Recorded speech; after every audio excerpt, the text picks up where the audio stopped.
The gleaming spires of New Singapore Station pierced the eternal night of space like silver needles threading through black silk. Inside, Kira Jensen stood before the gathered delegation of the Galactic Council, her weathered hands steady despite the weight of the moment. 23 pairs of alien eyes studied her with a mixture of curiosity and apprehension.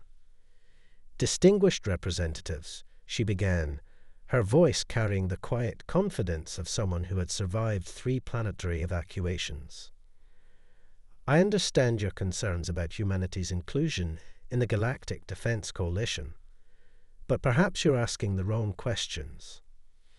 Zaxnor, the Valerian anthropologist with his characteristic shifting purple scales, leaned forward. "Enlighten us then, Specialist Jensen. What should we be asking?" A slight smile played across Kira's lips as she activated the holographic display.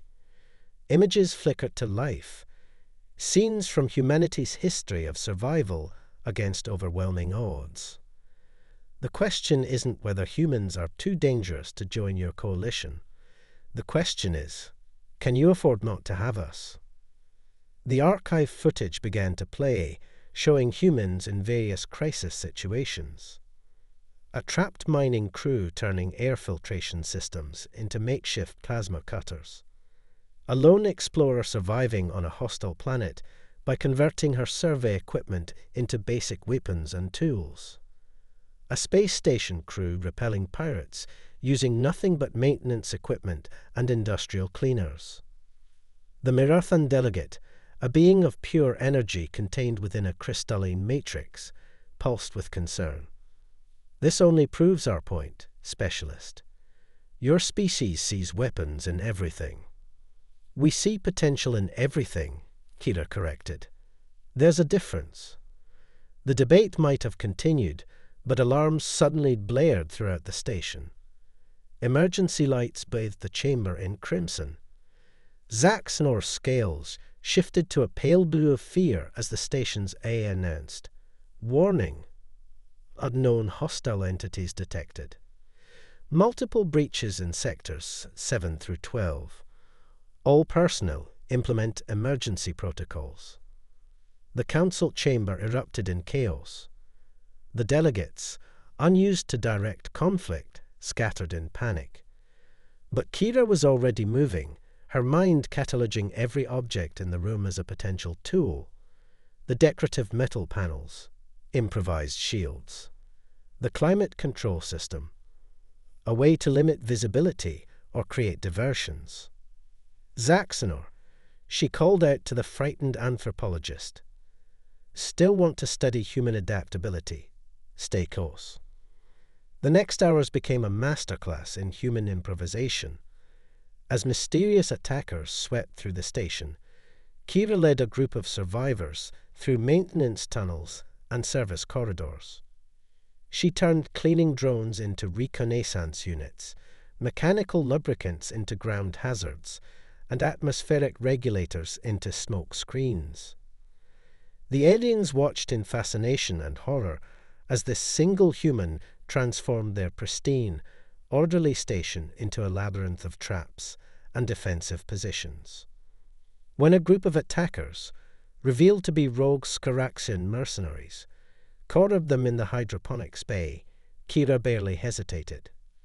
She rerouted power from the growth lamps, overloaded the nutrient delivery systems, and created an improvised electrical barrier that left their pursuers unconscious. "Remarkable," Zaxnor whispered, his scales now showing patterns of deep green, the color of profound revelation. "You didn't just use these things as weapons. You changed the entire environment to your advantage." Kira checked the makeshift perimeter sensors she'd crafted from communication relays. "That's what you're not understanding about humans, Zaxnor. We don't see weapons everywhere. We see possibilities everywhere. Every object, every system, every rule of nature. They're all tools. Whether they become weapons depends entirely on what we're up against." The station shuddered as security forces finally engaged the remaining mercenaries. In the hydroponics bay, surrounded by the improvised security measures she'd created, Kira continued, "Humanity survived on a planet that tried to kill us in 1,000 different ways. We made it to the stars because we learned to turn everything, every challenge, every disaster, every limitation, into an opportunity." A group of Council security officers finally reached their position, led by the Mirathan delegate who had opposed Kira earlier.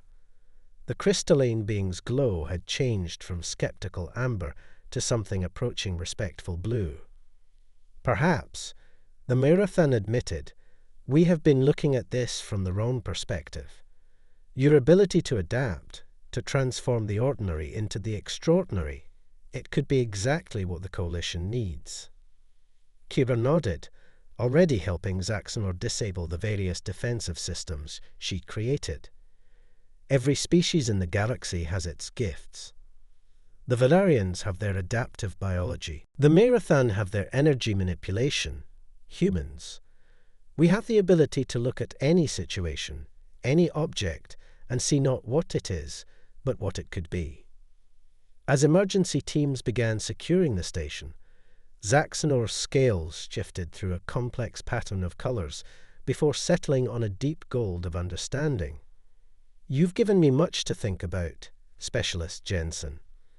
Though I suspect this isn't quite what the Council had in mind when they asked for a demonstration of human capabilities." Kira allowed herself a small smile as she watched repair crews already beginning to restore the station's systems. Sometimes the best lessons are the ones we don't plan for. Now, shall we discuss humanity's role in the Coalition? 2 weeks after the station attack, Kira found herself in the heart of the Galactic Defense Coalition's Strategic Command Center on Proxima Base. Holographic displays filled the air with swirling star maps and tactical readouts, casting eerie shadows across the faces of both human and alien observers. Commander Thex, a towering Andorian with metallic skin that rippled like liquid mercury, studied the latest intelligence reports with growing concern. The Scaraxian incursion wasn't random. They were looking for something specific in our databases. Kira nodded, reviewing footage from the attack. The pattern of their breach points suggests they were after the ancient archives, specifically data about early human conflicts. Zaxxonor, who had become something of an unofficial liaison between humans and the Coalition, shifted his scales to a troubled orange. But why would mercenaries be interested in primitive human warfare? Because, a new voice interrupted. Someone's finally asking the right questions about humanity. Admiral Renna Voss strode into the command center, her dark skin contrasting sharply with her white Coalition uniform. She was one of the few humans to reach such a high rank in the Coalition forces. The Admiral gestured, and a new set of holograms sprang to life. "We've detected similar break-in attempts at multiple facilities housing human historical records. Someone's trying to understand how we think, how we fight, how we survive." Kira watched as patterns emerged in the data, systematic attempts to access information about human innovations during times of crisis. They're studying our improvisational capabilities. "Precisely," Renna confirmed. "And now we know why. Show them, Commander." Thex activated another display, revealing a massive structure floating in deep space. This is Coalition Deep Space Research Station Omega. 3 days ago, all contact was lost. Initial scans suggest it's been taken over by an unknown force. The station's defensive systems have been turned against us, making conventional military approaches impossible. "And you want a human solution," Kira concluded, already studying the station's schematics. "We want you," Renna corrected. "You've already demonstrated an exceptional ability to turn environments to your advantage. We need that thinking on Omega." Within hours, Kira found herself aboard a stealth transport with Zaxnor and a small team of coalition specialists. The anthropologist had insisted on coming, claiming the mission was vital to his research. In reality, Kira suspected he was drawn to the uniquely human approach to problem-solving. As they approached Omega, the station's massive form blocked out the stars. What was once a beacon of scientific cooperation now loomed like a twisted monument to hostile ingenuity.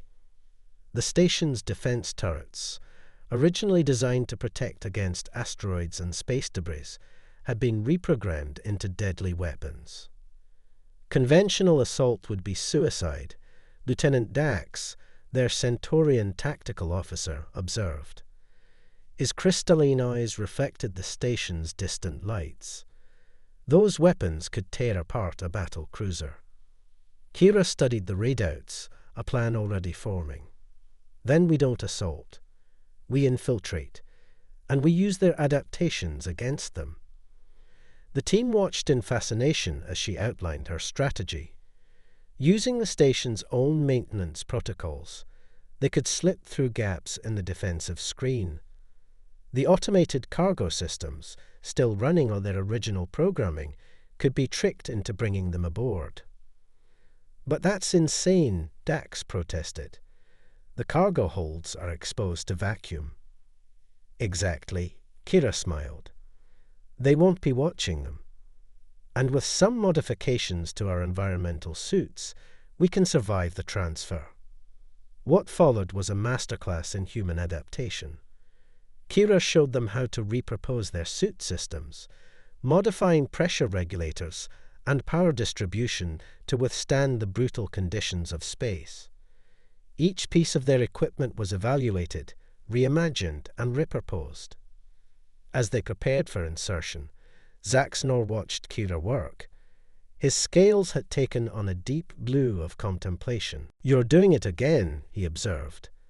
"Seeing possibilities where we see only obstacles." "It's not just about seeing possibilities," Kira explained, helping him modify his suit. "It's about understanding that everything, every system, every rule, every limitation, can be transformed if you approach it from the right angle." The infiltration began. Using improvised sensor masks cobbled together from communication equipment, they slipped through the defensive screen. The cargo transfer was brutal. A harrowing journey through the void that tested their modified equipment to its limits. But they made it. Inside Omega, they found a station transformed.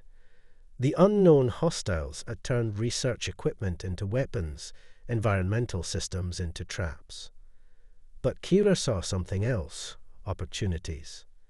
Each hostile modification created new vulnerabilities, new possibilities. "They're thinking like warriors," she explained to her team as they moved through the shadows of the station. "But we need to think like survivors. In survival, everything is a tool. Everything has potential. We just have to see it." And see it they did. Under Kira's guidance, they turned the station's own modified systems against the invaders. Research equipment became impromptu jammers. Environmental controls became tactical advantages. Even the artificial gravity system became a weapon in their arsenal. As they fought their way toward the station's core, Zaxnor's scales shifted through patterns of amazement and understanding. He wasn't just observing human adaptability anymore. He was participating in it, learning to see the world through human eyes. The story continues with increasing tension as they discover the true nature of their enemy and the reasons behind their interest in human improvisation. Deep within Omega Station's core, Kira and her team discovered something that changed everything. The control center wasn't occupied by mercenaries or pirates, but by the Nexari, a reclusive species known for their technological supremacy. Their crystalline forms pulsed with cold, calculating light as they worked at modified control stations. "This is impossible," Dax whispered, his crystalline eyes wide. The Nexari haven't engaged with other species in centuries. Kira watched through their makeshift surveillance system, cobbled together from lab equipment and medical scanners. The Nexari weren't just occupying the station. They were studying it, analyzing every improvised defense and security measure. But more disturbing were the holograms they kept reviewing, footage of humans adapting and surviving in crisis situations across the galaxy. They're not just studying us, Zaxnor realized, his scales shifting to a deep violet of alarm. They're afraid of us. The revelation hit Kira like a physical blow. The Nexari, with all their advanced technology, saw humanity's adaptability as a threat. Every human innovation, every instance of crisis-born ingenuity, represented an unpredictable variable in their ordered universe. The station's comm system crackled to life. "We know you're here, human." A voice resonated, its artificial translation carrying undertones of both fascination and dread. "Your species' capacity for weaponizing the mundane is concerning. Every tool, every object, becomes a potential threat in human hands.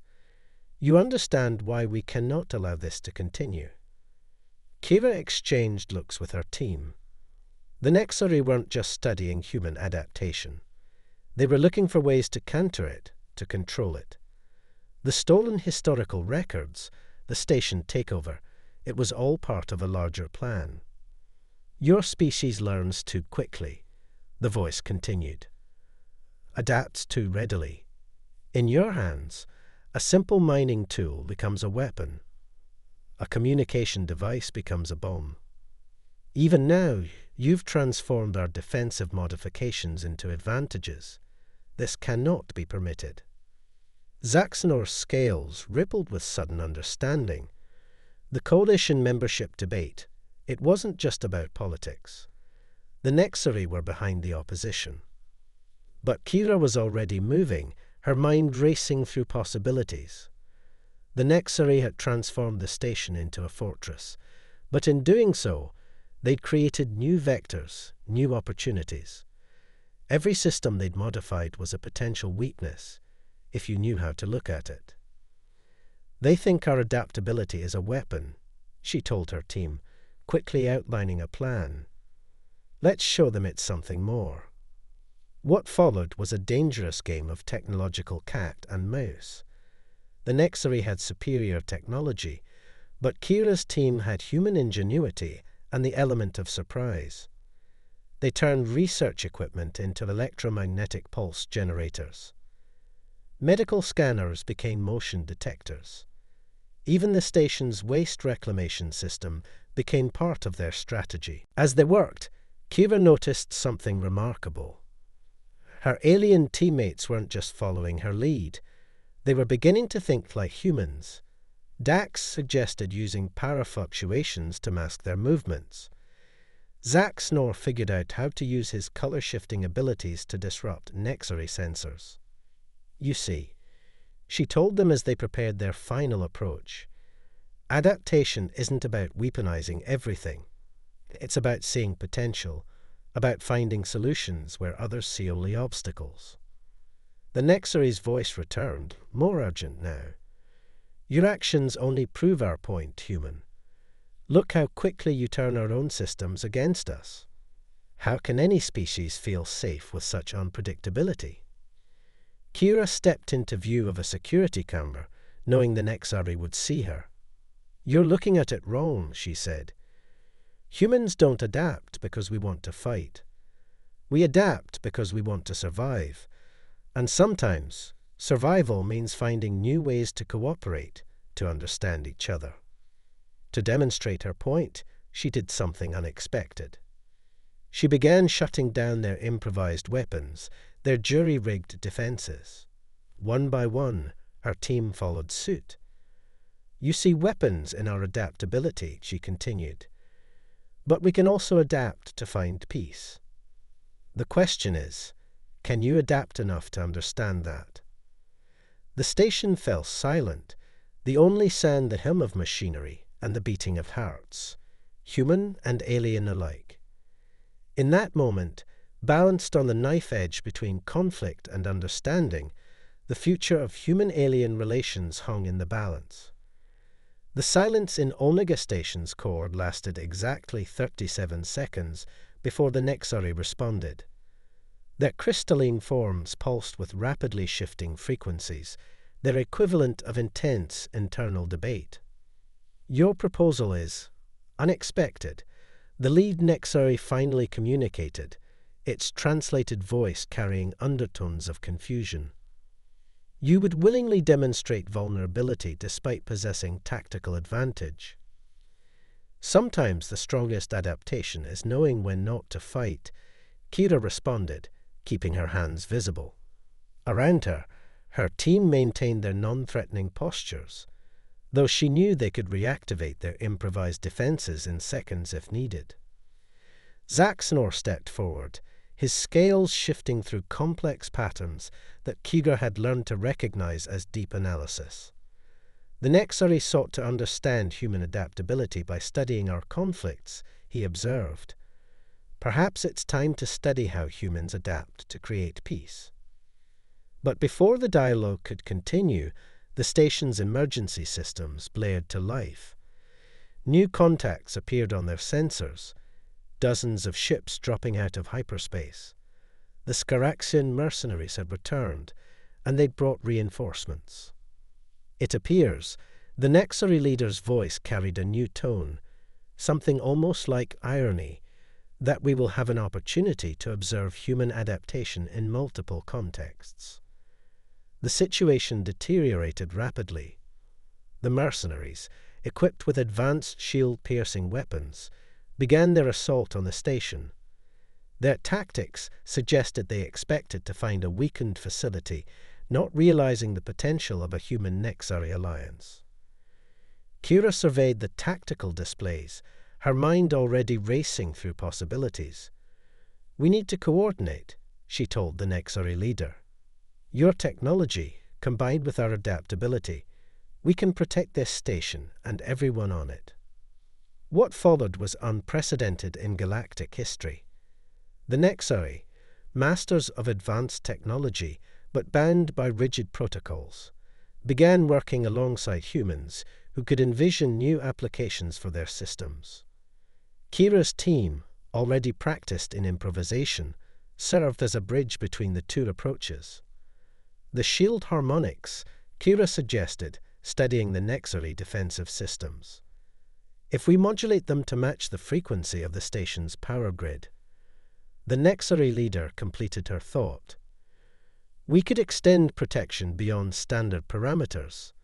Unorthodox, potentially unstable. But sometimes unstable is exactly what we need," Kira finished. They worked with desperate speed as the mercenary ships pressed their attack. The Nexari provided their advanced technology, while Kira and her team suggested unconventional applications. Environmental systems became shield boosters. Research equipment was repurposed into weapon jammers. Even the station's artificial gravity was transformed into a defensive tool. Dax, monitoring the battle from their makeshift command center, watched in amazement as human and Nexari strategies merged. "They're adapting to our adaptability," he observed, his crystalline eyes reflecting the tactical displays. "No," Zaxnor corrected, his scales showing patterns of profound realization. "They're learning to see possibilities they never considered, just as we did." The mercenaries, expecting an easy target, found themselves facing a station that seemed to adapt and respond to their every tactic. Shields appeared where they shouldn't be possible. Weapon systems failed in impossible ways. Every advantage they thought they had was turned against them. But the true breakthrough came during a lull in the battle. A young Nexari technician, inspired by human approaches, suggested a completely new way of using their quantum communication technology. Instead of just defending against the mercenaries, they could reach out to them. "Your species," the Nexari leader told Kira as they implemented the plan, doesn't just adapt technology. You adapt minds, perspectives. Even now, you're changing how we think. The makeshift quantum communicator reached out to the mercenary fleet, not with threats or demands, but with an offer. The same offer Kira had made to the Nexari, a chance to understand, to adapt together rather than fight. As the battle hung in the balance, Kira realized they were witnessing something more significant than a mere military engagement. This was the moment when the galaxy would have to adapt to a new understanding of humanity, not as a species to be feared, but as one that could teach others to see the infinite possibilities in everything. The quantum communicator pulsed with otherworldly energy as its message reached the mercenary fleet. For a moment that seemed to stretch into eternity, the stars themselves appeared to hold their breath. Then, one by one, the mercenary ships powered down their weapons. "We're receiving a transmission," Dax announced, his crystalline features reflecting the shifting lights of the command center. "Their leader wishes to board." The mercenary commander, a scarred Scaraxian named Thresh, strode onto Omega Station's command deck an hour later. His cybernetic enhancements hummed with barely contained energy as he faced the unlikely alliance of humans, coalition members, and Nexari. "We were hired," he growled, "to prevent exactly this. The unity you've demonstrated today was deemed impossible by our employers. Your employers," Kira ventured, "wouldn't happen to be the Shadari consensus, would they?" The sudden stillness in Thresh's posture was answer enough. The Shadari, a collective of species dedicated to maintaining the galaxy's current power structure, had been working behind the scenes, trying to prevent humanity's rise in influence. The Nexari leader stepped forward, its crystalline form resonating with new understanding. They feared human adaptability would disrupt the established order. They were correct, but not in the way they imagined. Over the next several hours, as coalition reinforcements arrived and diplomatic channels hummed with activity, something remarkable took place on Omega Station. Representatives from 4 different species, human, Nexari, Scaraxian, and coalition, began sharing perspectives on adaptation and change. "Your species," Thresh admitted to Kira, "we thought you saw weapons everywhere. But watching you turn our attack into an opportunity for dialogue, perhaps we misunderstood the nature of human adaptation." Zaxanor, his scales now showing patterns never before recorded in his species' history, added his insight. "Humans don't just adapt to survive. They adapt to thrive, to connect, to transform.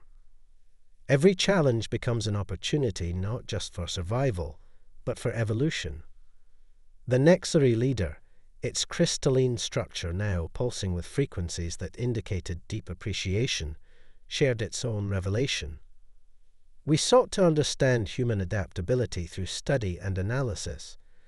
We failed to realize that understanding would require us to adapt ourselves." As the immediate crisis passed, Kira found herself in Omega's observation dome, watching distant stars drift past. Admiral Rena Voss joined her, a rare smile playing across her features. "The Coalition Council is in an uproar," Rena informed her. "The Nexari have formally requested to end their isolation and join the Coalition. The Scaraxian Mercenary Guild is offering their services as adaptation trainers. And the Shadari consensus, well, they're learning to adapt to a rapidly changing galaxy." Kira nodded, her reflection ghostly in the transparent dome. "They all thought our adaptability made us dangerous. They weren't wrong, but danger isn't always a threat. Sometimes it's just the catalyst needed for growth." Speaking of growth, Rena continued, "The Council has approved a new initiative, the Human Adaptation Training Program. They want you to lead it." Before Kira could respond, Zaxanor appeared, his scales showing excitement. The first class is already full. Species from across the galaxy, eager to learn the human way of seeing possibilities in everything. Not just the human way, Kira corrected him. We've all evolved through this. Humans adapt quickly, yes, but what we've shown here is that adaptation itself can adapt. Every species brings its own unique perspective to the challenge of growth and change. As they stood together, watching the eternal dance of stars, Kira reflected on how far they'd come. What had started as fear of human adaptability had transformed into something far more powerful. A galaxy learning to embrace change, to see possibilities where before there were only obstacles. You know, she said finally, maybe that's the greatest weapon humans ever created. The ability to turn weapons into tools, obstacles into opportunities, and enemies into allies. The stars twinkled in response, bearing witness to a new chapter in galactic history. One where adaptation wasn't just about survival, but about bringing diverse species together in ways never before imagined. The dark side of human ingenuity had been transformed into a light that would guide the galaxy toward a future of endless possibilities. The end.